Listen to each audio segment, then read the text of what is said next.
Talk to yourself.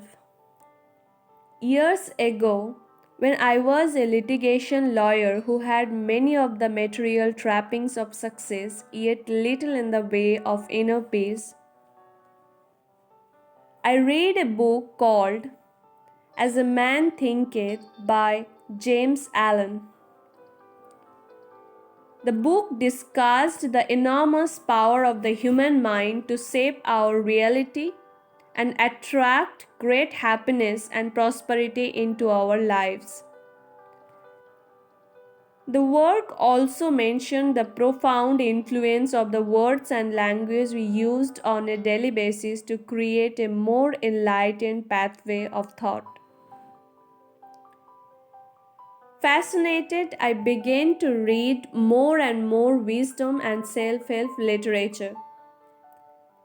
And as I did, I discovered the profound impact and importance of the words we use in our daily communication, both with others and with ourselves, on the quality of our lives.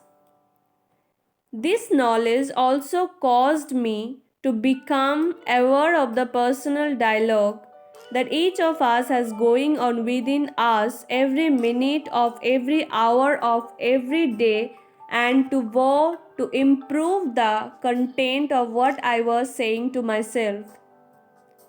To achieve this, I began to apply a strategy developed by the ancient sages over 5,000 years ago.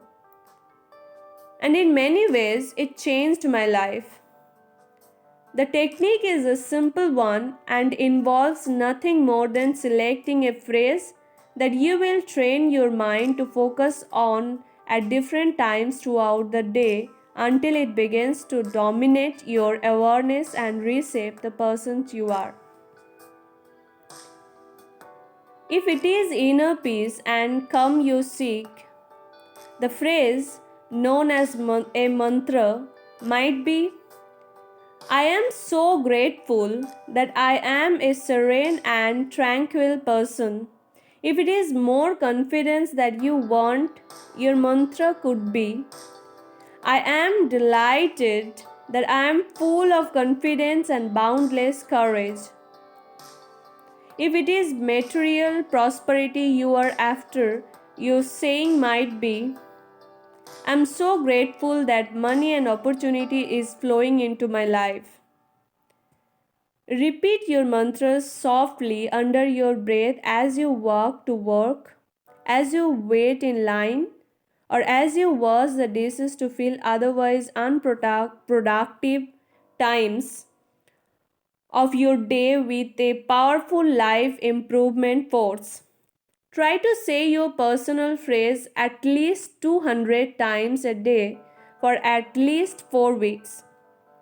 The results will be profound as you take one giant step to finding the peace, prosperity, and purpose your life requires. As Hazrat Inayat Khan said, the words that enlighten the soul are more precious than jewels.